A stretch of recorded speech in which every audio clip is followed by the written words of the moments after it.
3 days after winning the White House, a shakeup in the Trump transition team. Vice President-elect Mike Pence is taking over as chairman from New Jersey Governor Chris Christie. Christie will remain as a vice chair along with Dr. Ben Carson, General Mike Flynn, former House Speaker Newt Gingrich, former New York City Mayor Rudy Giuliani, and Senator Jeff Sessions.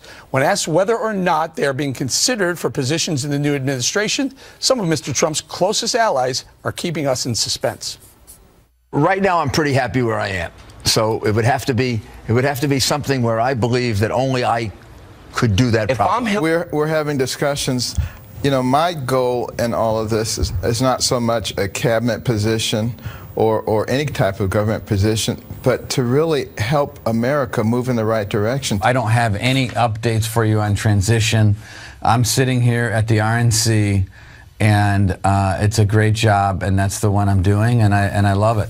All right, Casey, do we believe any of them? Aren't they cute and shy and bashful and in heavy consideration? Yeah. You know, but for sure, and you saw when he said, you know, thank you for electing me, you know, President of the United States, the people he specifically mentioned that repeatedly, people like Rudy Giuliani and Newt Gingrich, all of that, Dr. Ben Carson, Christie, they're going to get some kind of position.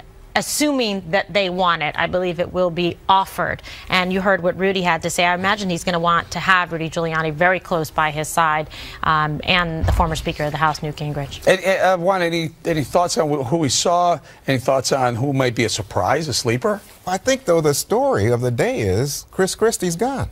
I mean, that he puts Pence in to replace Christie. And we know Christie's been having some troubles with New Jersey, being governor of New Jersey. But, you know, loyalty is a big thing for Donald Trump from all I can gather. And so I think it must have been very emotional for him to have to say, look, I don't think this is good to have Chris Christie in charge of this. And then from the Democrats' perspective, there's the whole notion of so many lobbyists right now who look to be involved. Because remember, I know Kimberly's like, in my brain at night telling me, drain the swamp, drain the swamp, drain the swamp in Washington. I'm in Greg's brain, too. In Greg's brain? You might have like a Sarah thing Connor with the prostate. you have to keep getting up to drain the swamp. I think the doctors took mine. That's not the swamp. I'm not involved. Anyway, he's got all these lobbyists, Eric. So people are like, wait a minute, I thought he wasn't going to do Washington people. Well, there's no indication that he is. I mean, he has to hire, at least he has to hire quite a few tens of thousands of people. He needs 350 in the West Wing in the White House. He needs several thousand the first 100 days. He needs several tens of thousands going forward. And I know that group. They're not into hiring any of the establishment, the regular people who, anti-Trumpers, who took shots at them for the last 600 days. Well, and I hope they bring some people from outside the system. You know, Peter Thiel's in there as well, who is a Silicon Valley executive and someone who's been in the tech business, because that has been part of Donald Trump's appeal. He's ran an unconventional campaign, and the hope is that he continues to the White House and runs an unconventional White House. Because what does everybody hate about Washington, D.C. and government? The fact that it's broken, the fact that there's too much bureaucracy. And what Donald Trump has done well, if you look in the primary, you look in the general election, he has won with such little staff, comparatively speaking, to what Romney had on the campaign team, what President Obama had on the campaign team. But I think a lot of that stems from the fact that he's a business guy, and the fact that you weed out the fat, you cut the fat, you work with a lean operating machine, and I hope that's what he takes to the White House. So maybe he doesn't have to hire as many people as they've had previously in the White House. Greg has a point on that. He needs a lot of people. Greg, so he is a businessman. Right. And I had this idea to brainstorm today, run this place like you run a business, where he's chairman of the board, but you can have a board of directors too. So when you get a situation where Kellyanne Conway has been so great for him, I mean, she really brought that campaign back. Bannon helped him quite a bit. Reince Priebus came on, and this whole group worked together. Why not run it like a boardroom? Well, I mean, look how it was run before. You have to talk about, you're talking about changing the mindset of the White House. The previous mindset was of community organizing. If you looked at the people that were there, they came from that kind of, I don't know, earnest, we know better than you failure. It was, you know, it's now falling apart. My big concern is how many FNC contributors are we going to lose? I mean, there's Bolton. Not you. There's Newton. Newton. I like to call him Wait, Fig is this your appeal to the Trump campaign, the Trump White House? No, I'm happy here. Fig Newton, as I call him. Sheriff Clark, Giuliani. We're going to have to go to Starbucks and pull people out of the line to fill up our afternoon lineup. It's going to be hard. I think a surprising nomination, we're talking about inclusion, making it different, and Donald Trump reaching out. His transition team should have Caitlyn Jenner. Somebody who actually knows a bit about transitioning. She's a solid conservative. A solid conservative. This is why you're not no, on I'm not special joking. report. I'm not joking. Donald Trump should reach out. He'd get the Kardashian vote. He would let people know that he's open to everything and everybody. But and Greg, everybody. Greg, what about the bathrooms at the White House? They'd have to address that. Oh, can I throw I think something no, there's no men and women bathrooms. Can I bring this? no, but he actually didn't Trump say that he liked everybody to use the same bathroom? What expertise would Caitlyn Jenner have? What Don't are you ask. talking She's brilliant. Yeah, this brings us back to center for 1 second. In light of what Greg said, reach across the aisle. Yeah. So what about reaching across the aisle, say, in a Treasury Secretary, someone like Michael Bloomberg, who he may not want the job, but What? No, listen. He bashed him No, during... I know. That shouldn't matter. That shouldn't matter, and that's the whole point. And Donald Trump is the businessman. Stop being vindictive. Bloomberg Here's is a the bottom very line. good You don't be vindictive. It's not about being vindictive. It's about being Vengeful? smart. And if somebody doesn't share your same principles and ideas, Okay. and specifically want to put forward the platform that the people elected you wholeheartedly One with, word. why are you bringing them up? Newt. Newt was behind Donald, the President-elect Trump, 100%. But when President-elect Trump screwed up, who was the first one after him? Newt. Yeah. You can't have all yes men. It's you not got to a have yes one man. no I'm talking man. about You got to have specific one no policy. man. All right, But what if here's here's a nice word about Donald Trump. Do you notice President-elect Trump. Didn't you get the memo? You know, it's hard for me. It's hard. You got to give me time. But Juan's in recovery. But I must say, I am, buddy. I'm telling you, going you're well. lucky I'm here. But I'm telling you something.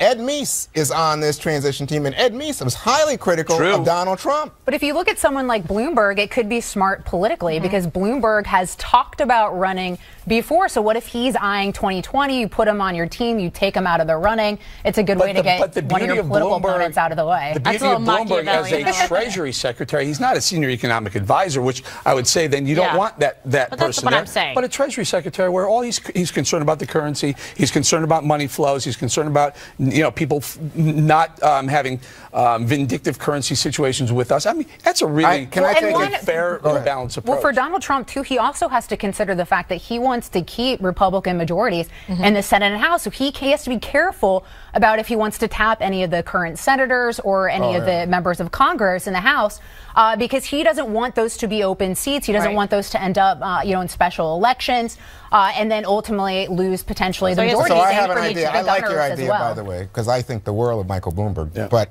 I want to take it to the next level, Eric. What about Elizabeth Warren? Oh, no, I'm Bernie Sanders. That's what I'm saying. I would do Bernie Sanders. Bernie Sanders. Yeah. But they agree, Eric. They agree on Wall Street. Juan's on Fantasy Island. There's not going to be any Pocahontas coming on. Those two would blow up Wall Street. They would destroy Wall Street. Bloomberg's not that type. Bloomberg's a smart man. No, but Donald Trump is highly critical of Wall Street and the elite. Okay, but look at the people that he said that he might put on there. We have 2 minutes. We have to do another topic. I'm telling you, run this administration like a boardroom, man. What an interesting like The Apprentice. Concept. Like The Apprentice. God, stop it. Don't be an idiot. Like The Apprentice? That's a TV show. Hey, moron. That was a joke. Chairman and the board. Wow, I love this concept. All right. Two of Hillary Clinton's supporters, Senators Elizabeth Warren and Bernie Sanders, are now extending an olive branch. Juan, are you listening to this? An olive branch to work with President-elect Donald Trump.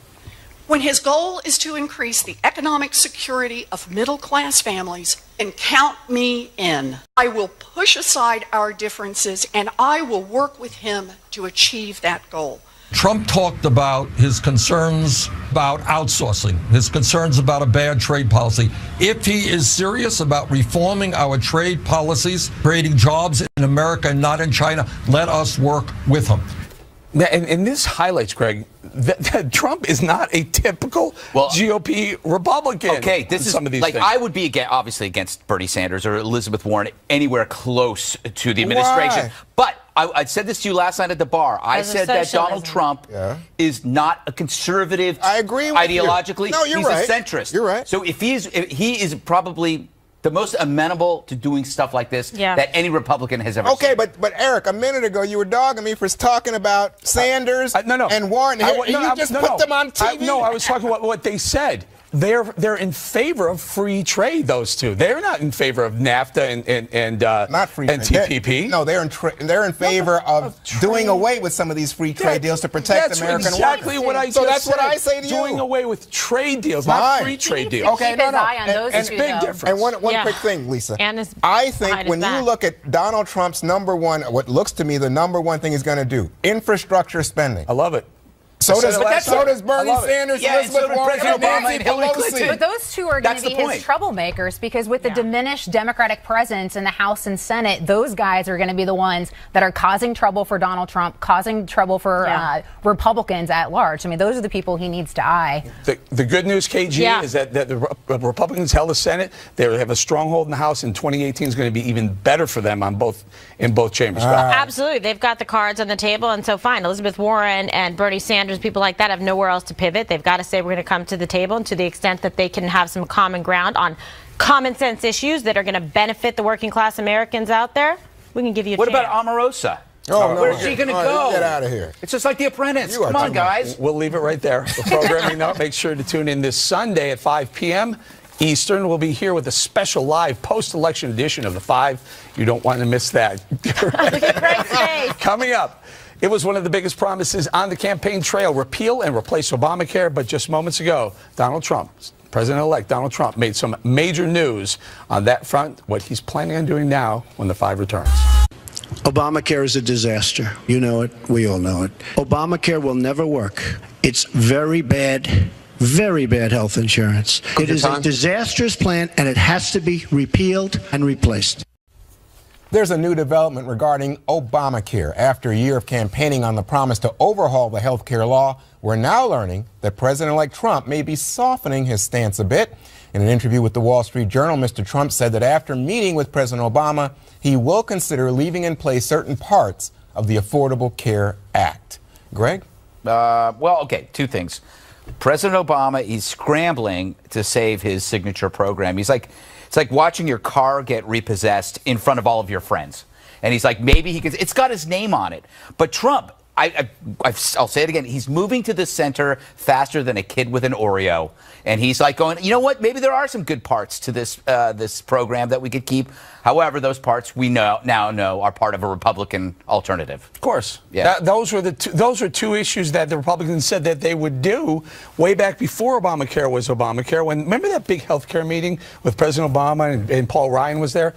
Those are things that the Republicans never pushed back on. Those were part of a Republican plan. There was consensus on that to begin with. And that Paul Ryan, his replacement plan, would probably have had that as well. So the big breaking news that Donald Trump may be flip-flopping on a campaign promise, I would say not. I think if anything, Greg points out, he's at least keeping a piece of Right. I think the article in the Wall Street Journal nothing suggested that burger. it's larger than just those two elements. The two elements we're talking about, so the viewers understand, is element number one, allowing people with pre-existing conditions to get health care, and number two, that if you have a child under 26 on the family's health care plan, the child would be allowed to stay on that plan even after leaving college. And what those would you are like liberal to say? ideas. They're, well, right, but so you why? know what? They're conservative ideas too, but I'm just telling you, I don't know. I think that what you have here is President-elect Trump saying, hey, you know what, there may be some elements here that are good. And I don't know how that hits conservative ears that have been hearing all along, oh, Trump is going to get rid of this. So, Lisa, another element to consider is, in the last day, 100,000 people have signed up for Obamacare. Well, I wouldn't read too much into this, because Republicans have long said that pre-existing conditions is something that they would keep in their replacement plan. But I think we should keep in mind that Obamacare took 2 years for the Democratic Party to pass. And so ultimately, this is something that will get done under President Trump. This is something that Republicans have long said that they're going to do. Now that they have the numbers to do it, it will get done. But it is going to take a while. There's a lot of core things that Republicans all agree on that needs to be in the replacement plan. But it is going to take a while for a consensus in the House and the Senate with President Trump of what that replacement plan is going to look like. So this is going to take a while. Well, while it takes to get time, Lisa, let's hear what Richard Branson and Zeke Emanuel think about doing away with Obamacare. Well, for the architects. I'm very upset because I think we did a very positive stand. No matter what's your metric, if it's getting people insurance, you know, we have about 20 million people who got insurance. If it's cost control, the ACA has definitely brought costs down. And so it's been a pretty big success. The universal healthcare system in America was not perfect. I think it would have got better and better and better. But abolish it, it's going to mean millions of people going to suffer in the States. You know, poor people. People will die. The misery will come back to what happened before. So, KG, Yes. You hear Richard Branson's businessman saying, you know, repeal, millions will die. So he's a healthcare expert. I mean, I'll listen to him about airplanes and space travel, but I'm going to listen to somebody from another country say what we should do with healthcare in America. I don't know, whatever, pass. And then as for like Lion Zeke, I mean, these are the people that perpetuated fraud on the American people and sold them a total bag of lion goods by saying you could keep your insurance, your rates won't go up, and keep your doctor, all of that. I hear you call this man, you know, lion whatever, but Lion Zeke. Isn't it true that in fact 20 million people have health insurance as a result of the Affordable Care Act? And isn't it true that it's bent the cost curve? And people shouldn't want to have a recalled Pinto when they can drive a safe car with airbags that won't explode. The point is, don't say just because they have it is good enough. They should be given quality, competitive health care, and that's where the free market is going to come in. Okay, so I'm going to come to you on this point because I know you disagree about the cost curve, but I also want to say, this is picking up on Lisa's point, that what we know is that full repeal of Obamacare would take 60 votes in the Senate. Obviously, Republicans are not going to have 60 votes. So they can go through a budgetary process. Wait, let me finish. You can go through a budgetary process called reconciliation, but that's going to take, as Lisa suggests, years. So in between, what are people going to do? Because here's the problem with Obamacare from the very beginning. Not that there wasn't an alternative health care provider system floated by the government. That wasn't the problem. The problem became when it was a mandate, when you had to buy it or you're going to get fined or taxed, penalized for doing it. So if you lift the mandate, boy, you want to know something? Let the government offer another solution so they can compete with Aetna and bring Aetna's price down, or Humana, or whoever. That's a fantastic idea. But when you mandate that you have to have one of them, therein lies the problem. And your 20 million people who have health care now are at the cost, at the expense of another 40 million people who are paying a lot more for those people. And it's not 20 million. Let's be clear on that. It's way less because you have to factor in the people who lost their insurance as well. Right. All right, so here's the thing. Right now, the two key ideas that are coming out of the Trump camp are health savings accounts. Which have been around. Okay, and sell insurance across state lines. Now, do you think that's going to... That helps. Oh, you think this is Competition makes everything better. Or is it going to just drive everything to the bottom? I mean, imagine if you... In any place you could not compete, and you were stuck with what they gave you. But I'm saying, so if Mississippi has this kind of health care, say, oh, that's a bit, bottom line. You can buy it there, it's cheap, but it doesn't give you very much actual coverage. You can make your choice. But that's the point. What if you just want catastrophic? You have the power versus the government telling you and penalizing you and saying you have to pay a fine. Can I give you a good example of this? Here's the perfect example. The U.S. government has a system for taking a piece of paper and sending it across the country. It's called the U.S. Postal Service. Right. There's also a UPS private, Aetna, or Federal Express, Humana. Let the government compete with the private companies and bring the prices down. A single payer but don't mandate you have to be on them. That's the whole point here. Well, you know what, we have to go, but single payer, I think, is the liberal idea, not the conservative single idea. Payer means you only have that choice, Juan. No, you can have that, plus you can say you can go, if you want to get it. You can have the choice to not have anything, too. I think we should listen to Bill Clinton. It's a disaster. Lisa wins. Directly ahead, another big Trump promise, build a wall. When can we expect President-elect Trump to make good on that campaign pledge? His illegal immigration agenda is in focus. Next.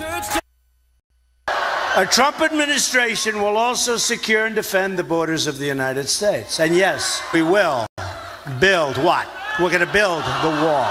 And here's a little quiz. I'm sure you're never going to be able to guess this. Who is going to pay for the wall? How did you guess? Okay. President-elect Trump's tough stance against illegal immigration, including his promise to build a wall between the U.S. and Mexico, became one of his most powerful rallying cries during his run for the White House. If Mr. Trump is looking for support from Congress to execute his border security agenda, House Speaker Paul Ryan may be on board. Are you in favor of building a wall? I'm in favor of securing the border, and I do believe that you have to have physical barriers on the border. I will defer to the experts on the border as to what is the right way to actually secure the border. And remember, it's not just border security. You have to have interior enforcement. You have to have a visa tracking system. You have to have what we call E-Verify, so someone can't steal another person's identity to get a job illegally. So on border security, on interior enforcement, this is something that all Republicans agree needs to be addressed. It's something that Donald Trump ran on, and that means securing the border, and we're going to do whatever it takes to do that. So, how soon will the president-elect start delivering on his campaign pledge? Bowling, build the wall. Day one. I mean, shovel ready? Look, break ground on it. Yes, you can start building it. And there are so many ways. And this is one of the things I differ with Donald Trump on. I don't think you penalize Mexico for sending product into America. I think the way you do it is you start building the wall. You can use Mexican workers. That's a partial payment for it. But also you can do this oil deal that I told you about, where if oil's $50 a barrel, you pay Mexico $49 a barrel. You take a dollar of that rather than paying them directly, put it into escrow account. That will build up, 2 million barrels per day that we buy from them. Yeah, that will build up over time. That'll pay for the darn wall. It doesn't affect. It's a free market solution to making Mexico pay for the wall. Right? And why would they take less money? Because they can't go anywhere else with it, because they just ship the oil. Right? They can't. Why not? Because it costs them more to ship the oil somewhere else. I think there's a global economy for oil. It doesn't affect the glable economy. I'm just saying they have other markets. It costs them more to send it to there's another an market. oil delivery transportation fee that it's better for them to take the deal, make the deal, than try and send it a further distance. I have an argument with you. Go ahead. I was listening to Paul Ryan, and when Brett Baer said, he never said, oh yeah, build a wall. No, he said, I'll defer to the experts. We'll look at the way to do it. We certainly want to secure the border. He never repeated build a wall. Okay, he didn't chant it out. Okay, no, like he didn't. But the bottom line is he did say there has to be an element of border security and border protection that we'll you would allow the experts to decide how to do it. All right, and then you could talk to someone like Mitch McConnell in the Senate. He's like, well, I don't have any comment, or it's not on, nothing I'm going to bring up right away. Or Rudy Giuliani. Says last night, he says, well, that's going to take a while. That's a different message than first day, first hour. What you thought was going to be up? Didn't you just say that? Start. That's what you just said. Yeah, but you can break ground. I don't think this is happening. All right, Lisa. Well, I think there's a lot that Donald Trump can do immediately on immigration and cutting down on illegal immigration. First of all, repealing or getting rid of some of his executive actions on immigration, most specifically the most recent executive action on immigration. So those are things that he can do relatively immediately, is to roll back those executive actions. But here's something I think is really interesting from this election. There's always been this talk that the only way Republicans can win over Hispanic voters is to support comprehensive immigration reform. Well, guess what? Donald Trump did not. That clearly did not happen in this election. And guess what? He did better than Mitt Romney did with Hispanics. So, and you also look at, there was a CNN poll back from September that showed that voters were almost split 50-50 on who they thought would best handle immigration. So I think that entire notion that Republicans have to embrace comprehensive immigration reform, that comes from the left. That comes from the mainstream media. I don't necessarily think, as evidenced by this most recent election, that that is an idea that Republicans have to embrace to appeal to Hispanic voters. I think, in fact, when I look at the polls, most Americans want immigration reform. Well, no, and they want border security and protection as well. It's good for the U.S. economy, and it's good for the people in Mexico who are trying to come over here illegally and risking their lives, and children getting damaged and harmed and abused and assaulted. I think most Americans want some kind of immigration reform. And when I look at the price tag, by the way, on the wall, $25 billion. Whoa. Whoa. Did a liberal just complain about the price of something? Yes. I think I'm going to have a coronary. I'm having a $25 billion is nothing. Nothing in the scheme of what government programs are. Look, Solyndra. Here's a conflict. More solar panels. Here's a conflict. The wall is the shiny puppy that was promised to millions of people on Christmas morning. If you don't give them the wall, you're going to have Ann Coulter and Mickey Kaus and all the others that have been on this issue from day one. They're going to be ticked off. So he's got to somehow explain this, because to Juan's point, polls do show that the wall was not one of the primary issues. No. However, immigration is always important. So he's got to find that middle ground, and that middle ground is directly addressing violent offenders, the people responsible for horrible murders. The Kate Steinle horrible thing. He's got to say we're deporting. We will deport violent offenders. That's the first thing we're going to do. But I'm not going to break up families. Okay, I'm not going to do that. But he's got to thread that needle, and I think it can be done. And also, President-elect Donald Trump said he would implement a version of Kate's Law, the one that O'Reilly has talked about as well, because there has to be something done about sanctuary cities. I know, being a former prosecutor from San Francisco. I didn't know you were a former prosecutor. I don't like to mention it a lot. Don't go away, because we're answering your questions about the election on this Facebook Friday coming up next. We're kind of like the Muppets. Facebook Especially Friday. you. I know. Size-wise. Oh. How dare you? I'm going to go to you first, Unity. Kimberly. Unity. Scared. Go ahead. All right. This is from DG. Interesting. What will you do with your time now that elections are over? Actually, I've been thinking about this. So, I think I'm pretty good at something. Oh, tell me about it. Correct. Competitive eating. Yes. So, I think I need to expand my horizons beyond the chicken wings, which I'm dominating, and I think I want to do sliders next. Oh, or very good. Hot dogs, like little pigs in a blanket. Oh, very good. What do you think? I think that's a great idea. Do you remember Great the time I idea. got challenged? But Bowling remembers this. I got challenged by the Hooter girls to do a chicken wing eating contest over there. Fox didn't approve it. Cancel. Well, it's a new era, so Yeah, we'll look back on that. One. Exactly. So Eric has told me that I'm no longer allowed to read polls, so I have to read novels and history again. I'll get back to reading books, and also, so now it's my time, right? I can just do whatever I want, right? But stages of grief. Yes. How many stages of grief? I think there's five. So One's going to go into counseling. Or denial. There's denial, anger, then you don't care. What's that one called? Or acceptance. Acceptance. Yeah. So I You're not have there to. yet. I have to go through. So everybody has to give me time. We will. Does Fox offer grief counseling? But schools are. No, it's called this. Sit at this table. Hey, Tough, bring in the tough therapy love. dogs. This is an Tough intervention. love. Therapy dogs. If you want to keep your grief counseling, you can keep your grief counseling. I heard that's part I've of heard that Obamacare. before. Eric, what do you- Didn't what do you- turn out. Well, I think I'm just getting back to working out again. I used to run quite a bit, and I still do, but I'd like to do that more and mix in some weightlifting. That's a good regime idea. as I got to well. get I would back like to you to film that boxing. for I us, can shave. so I can watch it. God. I don't know. Something fun to do. Multi-deviant platform. Wow. Lisa, big plans now that this is over? Sleep. Yeah. I don't know. I need to go on vacation. I haven't been on vacation in forever. Yeah. I don't know where. I have a wedding in May that I'm going to in Cabo, but that's a little bit further away. Cabo. so- Nice. Cabo Wabo. I know, it's going to be fun. But I need to do something sooner than that, I think. It's a little far away. I'm just going to be doing odd jobs like I always do around O'Reilly's house. I do his lawn. I'm kind of like I do his, Get his dry cleaning? Yeah, his dry cleaning. It's great. Just for extra change. Clean his hot tub. Oh yeah. All right, next question from Carrie G. We're gonna go this one. I wouldn't know. All right, if President-elect Trump gave you the opportunity to choose a cabinet position, which would you choose, or would you create a new one? We'll go this way. Be the press secretary. Really? Yeah, that'd be fun. Answer questions from reporters. That's what I've been doing for the past 8 years. Campaign communications. Uh-oh, wait a second. Oh, yeah, shoot, no, sorry. Thank you, Juan, for blowing my spot. First time on the show, and you're way to just embarrassing me ruin her. in front of national television. That's all right. It's all right. Oh, create it. Make cabinet, it one. Make it one. Make it one.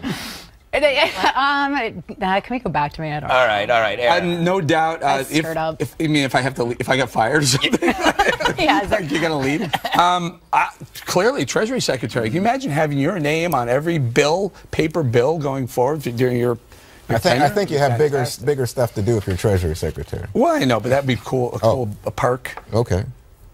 I'll tell you one thing I wouldn't do. What's that? I wouldn't throw a $1 trillion Juan's in like free money to biorhythms are down right now. Juan. You wouldn't throw Come on, Juan. Come on, Juan. Yeah, and also you're bringing us down here. Yeah, you know what you are? right. You're the depressed You're secretary. like- Oh, the depressed. Debbie Downer over Depressed here. Yeah, meet the depressed. Here I am. Yes.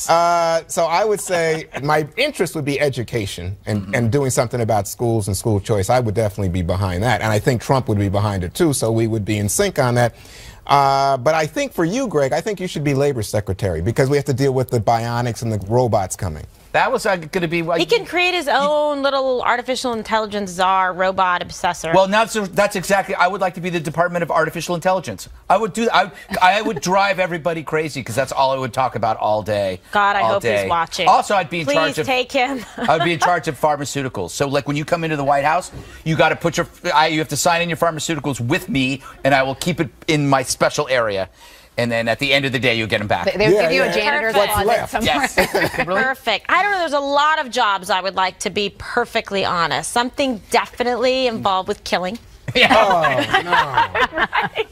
I mean, but there's a wide variety of jobs. Chief of Department of Staff Killing. Like, Department of Killing, the czar of killing. ISIS National Security Advisor. Yeah. I don't know. There's a lot of things I would like to be in charge of, in fact. Well, I think you would do a fine job in the Department of Killing. Yeah, I agree. I agree. Because you'd kill every night. I want some, yes, I want some online. They hire often. They cycle through people pretty quickly. Remember my invisible Facebook thing question? Put me in Raqqa, invisible, and I like that. All right. ISIS canceled.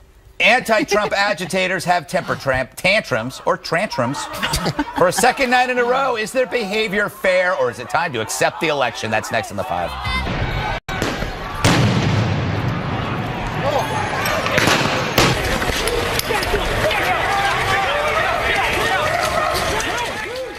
Another night of anti-Trump agitators spilling into the streets and cities nationwide, this time smashing cars and setting fires over what they perceive as an unfair election. Mr. Trump's campaign manager has a message for those unhappy mobs. This afternoon, President Bill Clinton called President-elect Donald Trump, and they had a very warm conversation. But that's my message to the protesters, too, which is take your cues from these 5 or 6 people today. The sitting president, the former president, keep an open mind. First lady, keep an open mind, and certainly the Trumps. So does the country need more leadership from the left?